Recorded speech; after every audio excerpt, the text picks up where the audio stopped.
Iñaki Martínez de Albeniz es sociólogo, doctor en sociología, además trabaja, colabora con el Baix Culinar y con Mugaritz en torno a temas gastronómicos y la perspectiva de la visión de la gastronomía desde un punto de vista sociológico, ¿no? Y con esto comenzar, yo creo que sería interesante comenzar un poco a hablar de cómo vemos el panorama actual desde ese punto de vista sociológico, pero de la hostelería actual, cómo va a cambiar, cómo la estamos viendo, qué etapas vamos a tener que cubrir. Bueno, sí, esta pregunta que me haces a mí me supone todo un reto, ¿no? Porque tú has dicho que yo veo las cosas desde el punto de vista sociológico. Si me preguntases a continuación qué es ver algo desde el punto de vista sociológico, probablemente yo mismo no sabría responderte, ¿no? Así que yo espero que aquello que os vaya a comentar os pueda resultar de ayuda, porque probablemente la óptica de la que yo parto es completamente distinta, ¿no? Por explicarlo de manera muy breve, yo diferenciaría dos cosas en esta fase o en esta etapa que estamos atravesando, ¿no? Llámale pandemia, llámale crisis, llámale COVID-19, y diferenciaría entre lo que es urgente y lo que es importante, ¿vale?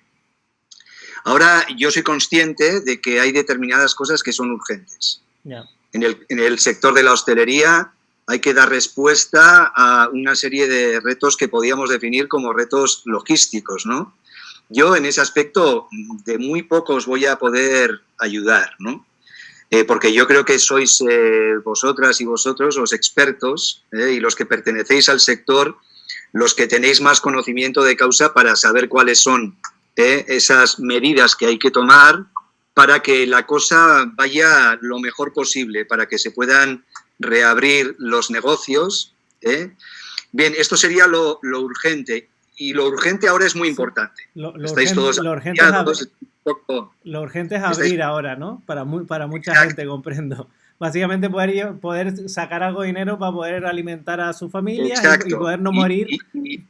Y yo eso nunca lo pondré en duda, pero lo que quiero manifestar aquí es mi ineptitud a la hora de poder, no sé, sugerir medidas concretas de tipo logístico, ¿no?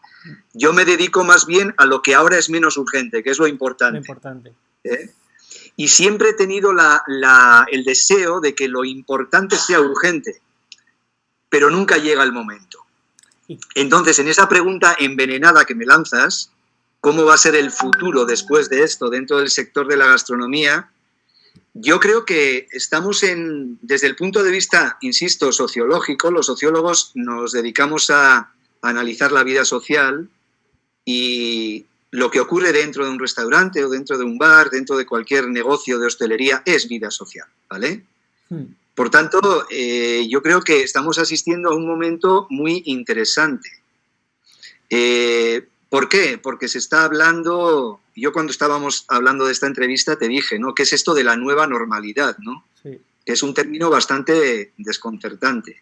Sí. Yo creo que lo más importante que estamos viviendo ahora mismo es que estamos asistiendo a la construcción de algo llamado normalidad, que antes simplemente interiorizábamos sin cuestionarlo, ¿vale? Sí.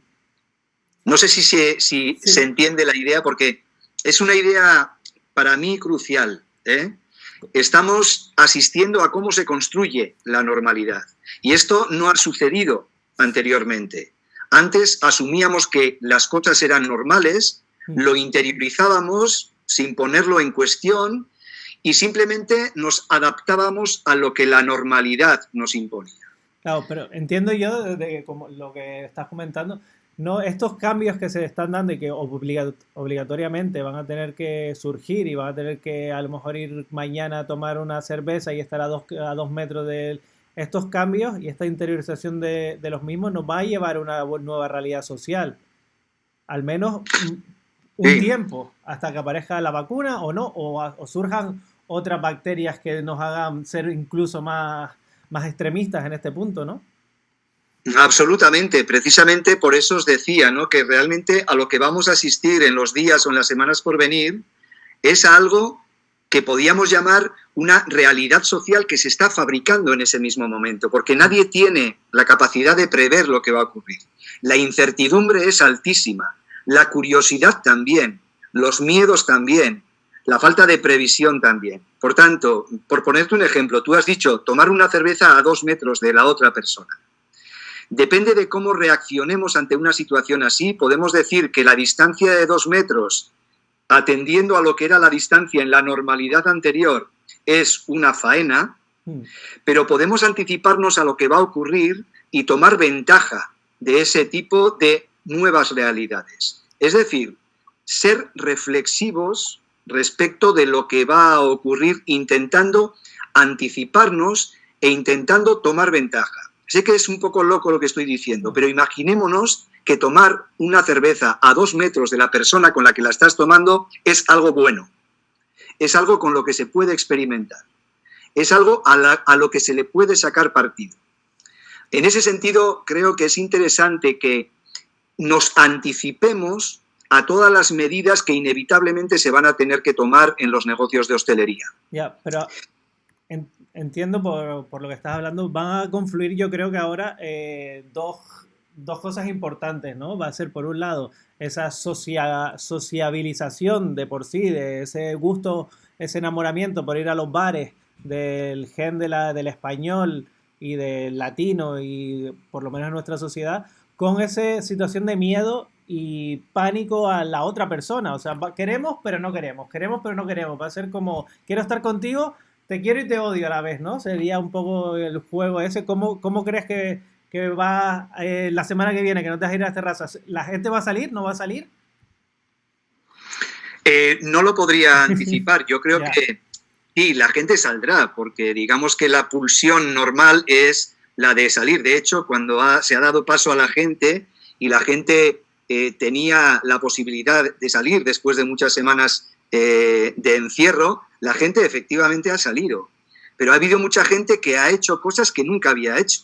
Había gente que ha salido a correr cuando nunca había corrido. Total. Las reacciones de la gente son imprevisibles, son interesantes para analizar, pero son muy difíciles de cara a actuar, a funcionar en esos contextos que no podemos prever, a los que no podemos anticiparnos. Yo insisto, yo creo que es una situación interesante si la queremos hacer interesante. Si actuamos con los estándares de la vieja normalidad, seguramente estaremos atenazados por el miedo. De todos modos, hay un término que es muy perverso. Estamos hablando de manera demasiado fácil, demasiado frívola, de la distancia social. Una cosa es la distancia social y otra es la distancia física. Yo erradicaría el término distancia social porque aunque la distancia física aumente, la distancia social no existe como tal si es que nos seguimos relacionando con la otra persona. Por tanto, es como si asumiésemos el hecho de que una vez de que vamos a estar lejos unos de otros físicamente, desapareciese la vida social. Seguramente la vida social se tendrá que readaptar, no estará tan basada en el contacto físico, digamos entiéndeme la expresión, el oler el aliento del otro. Ya no podemos estar a la distancia de un beso, ¿vale? Pero eso no significa que no estemos socializando o que la sociabilidad desaparezca. Probablemente tendremos que adaptarnos a estas nuevas circunstancias materiales, a estas nuevas condiciones materiales, pero si somos inteligentes, probablemente podemos seguir relacionándonos con las otras personas, con las personas que nos rodean, pero de otro modo. Incluso hasta mejora la relación.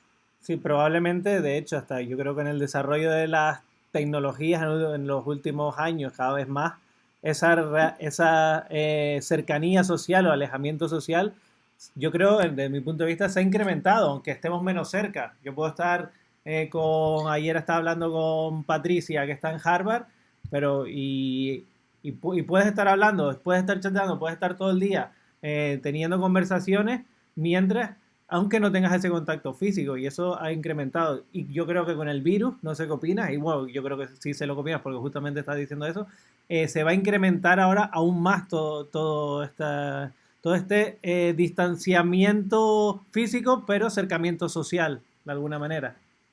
Lolo, fíjate, tú y yo, ¿cuándo habíamos estado hablando así? Nunca. Jamás. No, Esto lo ha propiciado el virus. exacto, El que tú y yo nos comuniquemos a esta distancia lo ha propiciado el virus. sin duda. Quiero decir que tenemos que darnos cuenta de que las cosas que suceden muchas veces tienen consecuencias que son imprevistas. Algunas son positivas y otras son negativas. Evidentemente, el que yo no pueda acariciar o no pueda dar un beso a la persona que quiero en un bar mientras comparto con ella una cerveza es algo negativo. Pero el hecho de que la relación se tenga que dar de otro modo lo podemos considerar como algo positivo, porque probablemente la relación que estemos teniendo tú y yo ahora conversando sobre este tema no llegaremos nunca a este nivel de profundidad estando en un bar. Te voy a contar una anécdota. Yo ahora dirijo un departamento que es el Departamento de Sociología de la universidad en la que trabajo. La reunión de departamento o el consejo de departamento más interesante que hemos tenido los 2 últimos años es aquel que hicimos mediante plataformas online. Porque la gente respetaba la palabra, la gente decía cosas mucho más reflexivas. Claro. Lo interesante es pensar cómo trasladamos esto a un contexto como un bar o un restaurante que está pensado desde la antigua socialidad, desde el hecho de compartir el aliento y la comida. Exacto. Entonces, yo creo que esto es una oportunidad, fíjate lo que te digo, creo que es una oportunidad para pensar que los bares y los restaurantes son laboratorios sociales. Sin duda, sin duda. Y que tenemos que acudir a ellos con una especie de ánimo experimental que antes, evidentemente, no poníamos en práctica porque la normalidad existía. Si estamos frente a una nueva normalidad, ¿por qué no somos proactivos? ¿Por qué no somos reflexivos? Y entre todos intentamos construir esa normalidad sin que nos la impongan desde arriba. Se pueden imponer medidas de distancias entre mesas. No se pueden imponer medidas de sociabilidad. Eso, afortunadamente, todavía no lo crea el gobierno, lo creamos nosotros. Claro, y es un buen momento, yo entiendo, desde tu punto de vista, para analizar a las personas ahora. O sea, yo creo que desde el punto de vista de un sociólogo entiendo que estos cambios que se producen cada tantos, a veces millones de años, es una oportunidad para entender el ser humano y el comportamiento del ser humano consigo mismo y con otros seres humanos y interacción con el ambiente incluso, ¿no? Sí, pero fíjate, no te estoy diciendo que esto sea una cosa solo de sociólogos. Para los sociólogos no existe normalidad, o cualquier normalidad es algo susceptible de ser analizado. Lo que estoy diciendo es que la situación la vamos a analizar todos, sociólogos y no sociólogos, porque, insisto, es algo por construir. No dejemos, por tanto, en manos de los sociólogos analizar la situación, una situación que todavía no existe. Vamos a ser una especie de sociólogos amateurs, ¿vale? Vale. Y cuando entremos a un bar o entremos a un restaurante, vamos a tener una predisposición a la experimentación, ¿vale? Para ver cuáles son las reacciones del otro, la persona con la que estamos, o del colectivo de gente con el que estamos conviviendo, y para hacer una situación más interesante que la que era previamente. Hay determinados límites materiales, es obvio. Si el aforo de los restaurantes, de los bares, va a decrecer a 1/3, la situación probablemente sea más difícil de construir como normalidad. Pero yo estoy seguro de que si tenemos, esa especie de afán de experimentación, lo que pueda suceder allí va a ser algo que nos va a llenar. Hace poco escuchaba a un cocinero decir una cosa bastante interesante. ¿Cómo le damos la vuelta a estas medidas de distancia social, de seguridad, estas medidas higiénicas, y las convertimos en parte de la experiencia gastronómica? Esa es una buena pregunta, ¿no? ¿Cómo yo, a la hora de entregar un líquido desinfectante a un cliente al que se supone que le tengo que agradar con mi comida, cómo puedo hacer el gesto de entregar el líquido desinfectante, un gesto que forme parte de una experiencia gastronómica? Sí. Tenemos que darle vueltas a la cabeza más que nunca. Yo creo que no trata de recuperar lo de antes, sino proponer cosas nuevas. Exacto. Yo justo hablando con los clientes que ahora están como atiborrándote al teléfono, todos te preguntan, ¿qué hago? ¿Qué hago? ¿Qué hago? Y lo que le he hecho hacer a todos básicamente es, no sé si conoces el Customer Journey, bueno, la experiencia del cliente. Le he hecho, coge un folio doble, un folio grande, una cartulina, y pon todas las interacciones que tienes con el cliente, desde antes de que el cliente entre, desde que está en su casa, incluso a nivel cómo te comunicas con él, hasta que el cliente se va. Y en esas interacciones, cuando llega al restaurante, no como eran antes, cómo van a ser ahora pensando en las nuevas medidas que vas a tener que adaptar de seguridad, de limpieza, porque eso te va a dar una nueva experiencia del cliente adaptada a la nueva realidad. Y eso es la única forma que ahora podemos adelantarnos, porque tampoco sabemos cómo va a responder, cómo no. Es adaptarnos con nuevas medidas, suposiciones, supuestas medidas, para hacerle la vida más sencilla, darle más seguridad y que al final el otro día lo comentaba con el marido de mi madre, que no se dedica a esto, es compositor, y me decía, yo lo que quiero es alegría. Cuando vaya al restaurante yo lo que quiero es alegría a partir de ahora. Porque estoy aquí, lo que quiero es irme a tomar una cerveza afuera, compartir con mis amigos. No estoy pensando en un restaurante específico, estoy pensando en una cerveza, en una terraza con mis amigos, ya está. Y lo que quiero es momento de alegre. Con lo cual esto cambia un poco la realidad y lo que tú estabas diciendo, las experiencias de los clientes, ¿no? Sí, pero ¿puedo provocarte un poco en este sentido? Todo lo que quieras. Yo creo que muchas veces los cocineros, los que os dedicáis a la hostelería, muchas veces incurrís en dos defectos, si me permites el término. Sí, por supuesto. El primero es el intervencionismo. Queréis intervenir en todos los elementos, en todos los componentes de la experiencia gastronómica. Si yo intervengo en todos los componentes de la experiencia gastronómica, estoy sometiendo a mi cliente, o llámale comensal, a una dictadura de la experiencia. Cierto. Y en segundo lugar, tenéis una actitud demasiado paternalista, de intentar proteger al cliente. Yo, dado que esa nueva normalidad está aún por construir, yo sí os sugeriría la posibilidad de que dejéis margen al cliente, porque probablemente el cliente os va a ayudar a diseñar la experiencia. Esta es una de las consecuencias imprevistas que tiene la situación en la que estamos. Que la experiencia gastronómica deje de ser un proceso unidireccional, una especie de dictadura en la que tengo que controlar todos los elementos, y abramos el campo de la experimentación también al comenzar. Por ejemplo, si alguien entra en tu negocio y le tienes que dar un líquido desinfectante, pregúntale, ¿cómo quieres que te dé este líquido? A ver qué respuesta recibes a cambio. Es un ejemplo tonto el que estoy poniendo. Sí, pero me interesa ese sentido, el sentido de lo que estoy proponiendo.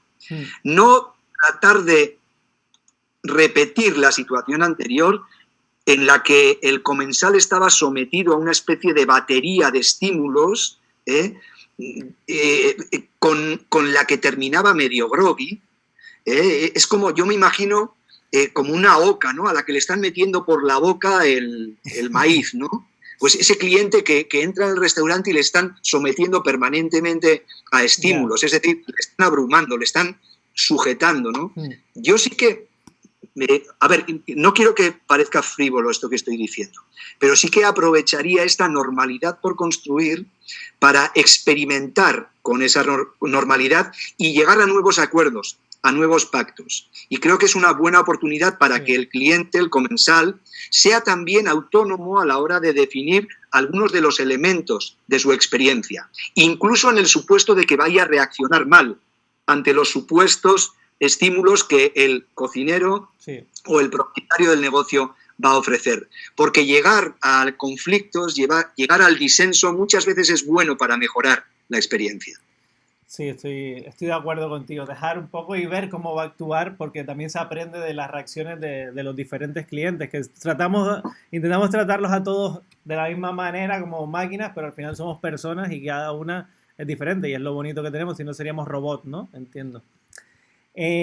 Hablábamos ayer también, por cambiar un poquito, había el dichoso virus, pero había otro virus casi peor, que está haciendo el tema de los fakes, los nuevos videntes gastronómicos, el tema de mamparas, el ozono, que ayer me contaba una cadena hotelera que se había gastado un pastizal en ozonificar, o como no sé si está bien dicho, bueno, poner ozono en sus espacios, supuestas leyes. ¿Cuánto de mortífero es esto, está haciendo esto para ya no solo la gastronomía, la sociedad en general, con todos estos fakes, estas mentiras, estas verdades a medias? Sí, bueno, es un tema muy interesante el que me planteas. Yo, cuando me hablasteis de esta conversación, estaba dándole vueltas al título y dije, ¿no? ¿Por qué no titulamos esta conversación lo que nos tiene que enseñar el virus más allá de su letalidad, ¿no? Es obvio que es un virus letal que está produciendo muchas muertes y es una tragedia sanitaria. De todos modos, creo que tenemos que aprender mucho del virus y de la forma en que se está propagando. Lo que estás diciendo tú, esto de que ya no son ni siquiera las fake news, porque antes las fake news tenían un sistema de propagación bastante limitado, a través sobre todo de los medios de comunicación convencionales y de las redes sociales. Ahora mismo lo que estamos viendo es que la información, el nivel de viralidad de la información se está incrementando, porque también el nivel de atención es mayor y el nivel de incertidumbre también es mayor. Entonces, ¿por qué no aprendemos del virus lo bueno que tiene, que es su forma de propagación? Es un virus que se ha propagado por todo el mundo en muy poco tiempo. Y tratamos de aprender del virus aquellas cosas negativas que nos está mostrando. ¿Qué quiero decir con esto? Que probablemente el modo en que se estén utilizando las redes sociales para generar fakes, para generar alarma social, es el modo en que tenemos que utilizar las redes sociales para generar el efecto contrario. La única manera de enfrentarte a un enemigo es utilizar sus propias estrategias, sus propias tácticas. Sí. Por tanto, hasta que la buena información no esté a la altura de la complejidad de las formas que tiene la mala información de propagarse, hasta que eso suceda, lo que estamos asistiendo es a la imposición a nivel social de la opinión de unos pocos, que tienen mucha capacidad y mucha inteligencia a la hora de propagar su mensaje. Intentemos estar a la altura del malo en cuanto a los medios, no obviamente en cuanto a los fines. Ya, total. Y estábamos comentando ahora, que venía un poco al hilo también, lo positivo, la propagación, lo negativo, pero si tuviéramos que ver, porque siempre ante todo malo, siempre hay que mirar de un punto de vista para sacar las cosas más positivas, mejores. ¿Qué otras cosas, aparte de la gran capacidad de propagación y mirarlo para aprender de ello, qué podríamos decir que a la sociedad o a la gastronomía en general nos ha traído o nos puede aportar el virus? O el virus en sí no, el espacio que estamos teniendo. Yo creo que una de las cosas más importantes es que este virus está exigiendo por parte de quienes os dedicáis a la gastronomía una respuesta inteligente e inmediata. A ver si me explico. Vuestro trabajo consiste en manipular alimentos. Sois una de las profesiones que está más cerca de la naturaleza. De hecho, vuestra profesión consiste en traducir esa naturaleza, en traducir ese alimento en plato, en cultura. Yo creo que ahora, más que nunca, la gente que os dedicáis a la cocina, a la gastronomía, tenéis que ser conscientes de la responsabilidad social que tenéis. A mí me gusta llamaros médicos de la naturaleza, porque manejáis la naturaleza y nos la servís en un plato.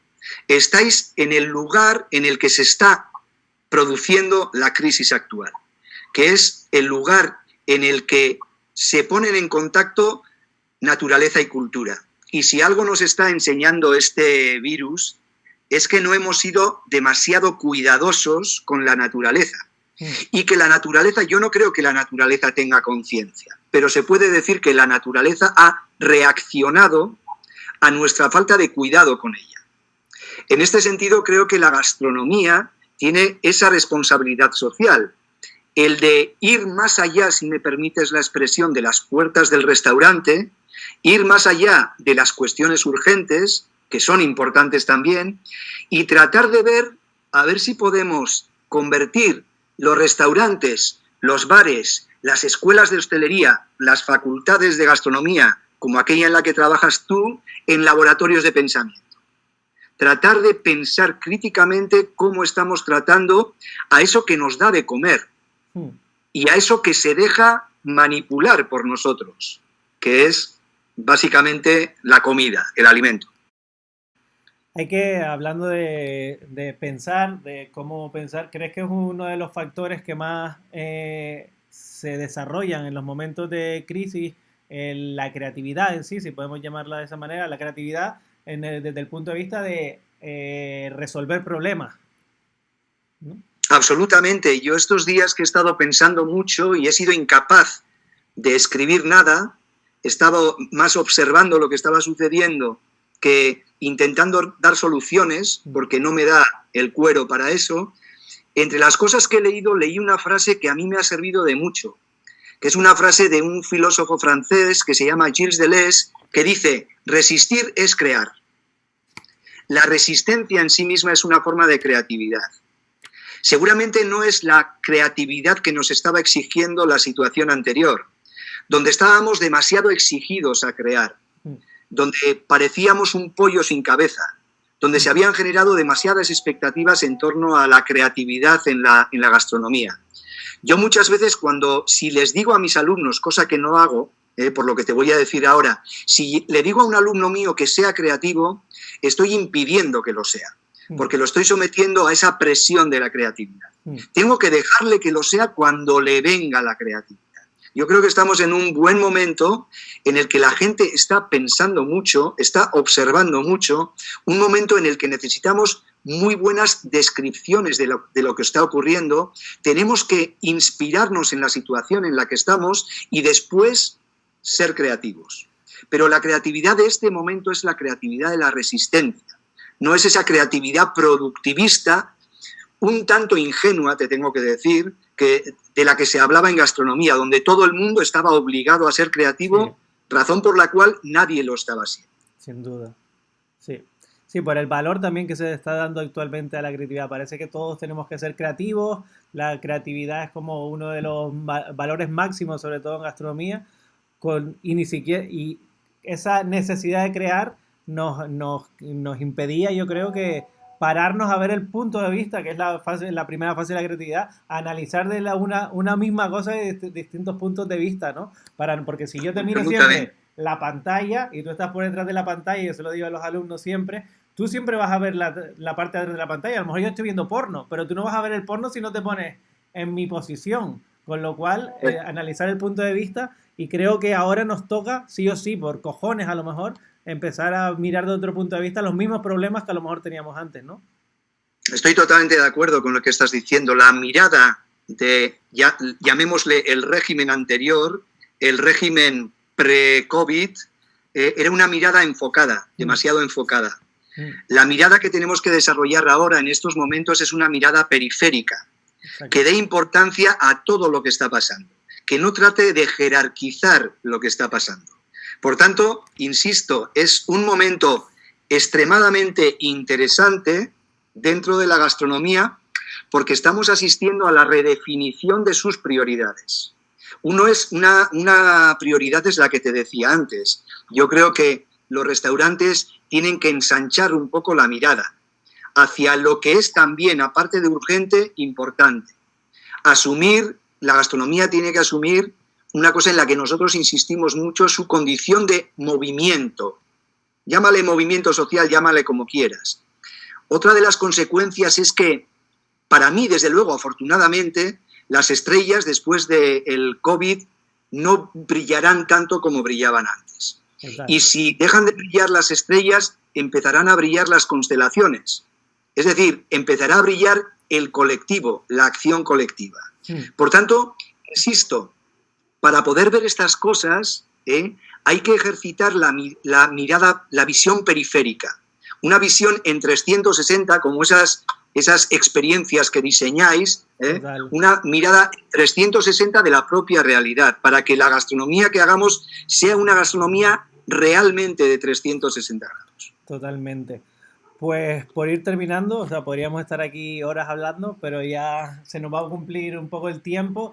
Yo, esto que dices estamos hablando de las partes positivas del virus, quizás otra que hablábamos con Carles Tejedor también esta mañana, que se da sobre todo en estos momentos más agudos, el tema de la solidaridad. La solidaridad, la crisis aumenta la solidaridad entre personas, y eso ¿por qué nos unimos? ¿Por miedo? ¿Por qué se une el ser humano en sí en estos momentos? Porque después tenemos tan memoria a corto plazo que seguro que una vez estemos ya en caminos nos olvidamos de todo esto y volvemos a ser tiburones.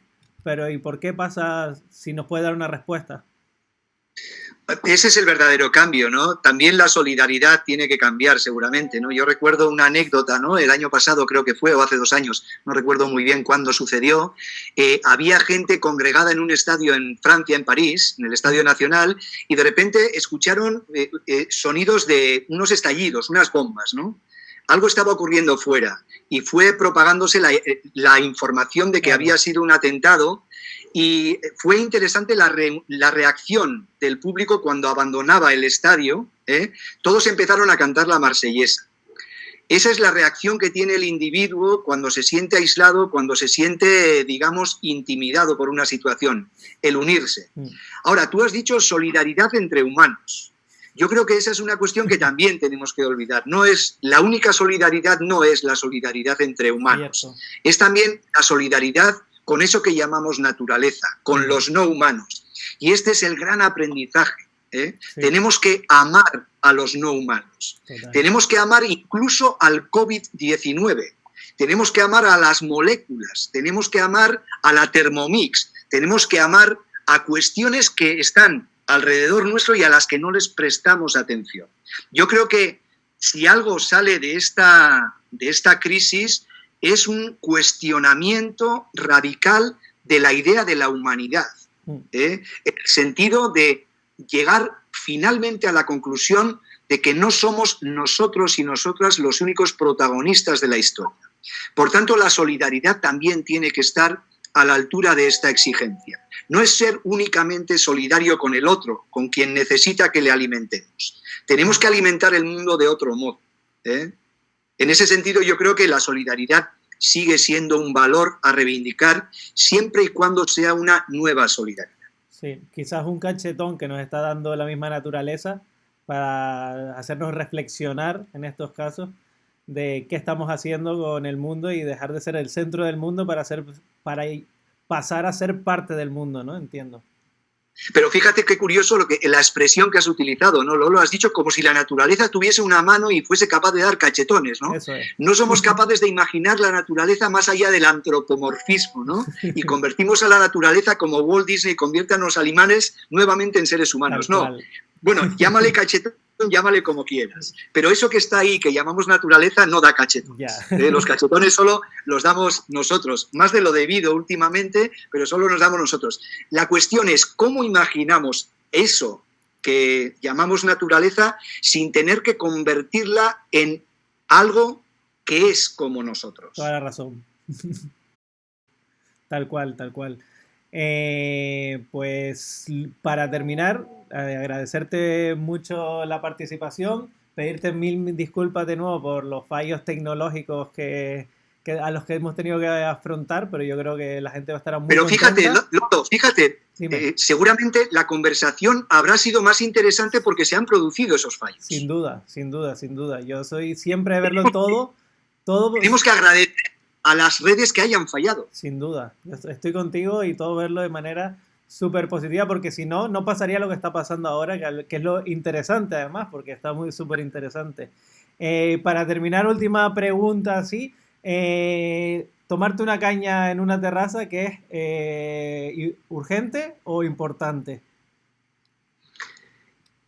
Va más allá de lo importante, es axial, fundamental, esencial. Yo lo que más echo de menos de este periodo de reclusión es tomar una caña en compañía. Yeah. Entonces tendríamos que pensar por qué lo que echamos de menos es tomar una caña en compañía cuando hemos bebido más cerveza que nunca, estando recluidos. ¿Qué es lo importante? Muchos cocineros me dicen a mí, ¿no? La gente se junta para comer. Yo digo, sí, y la inversa también. La gente come para juntarse. Sí. Por tanto, yo creo que esa sí es una gran lección sociológica, ¿no? Totalmente. La caña no es más que un pretexto, ¿no? Totalmente. Hemos bebido más cerveza que nunca, probablemente porque no bebíamos la cerveza en compañía, porque la bebíamos en solitario de una manera muy compulsiva, ¿no? Y además Yo creo que esa es una gran lección que nos ha dado este bendito, entre comillas, virus, ¿no? Sed conscientes de lo importante que es la socialidad para vosotros y vosotras, y por tanto tenéis que cuidarla. Pero para cuidar la socialidad tenéis que cuidar la naturaleza. O sea, para terminar, la cerveza sabe mejor en compañía, ¿no? Sin duda, sin duda. Y esto lo sabe también la cerveza. Sí, sin duda. Pues nada, muchísimas gracias. Nosotros vamos a continuar con el Congreso a ver en qué condiciones, pero lo intentaremos hacer lo mejor posible. Y nada, para cualquier cosa estamos pronto y muchísimas gracias de nuevo. Vale. Gracias a vosotros, Manolo. Chao, que os vaya bien. Un placer. Bueno.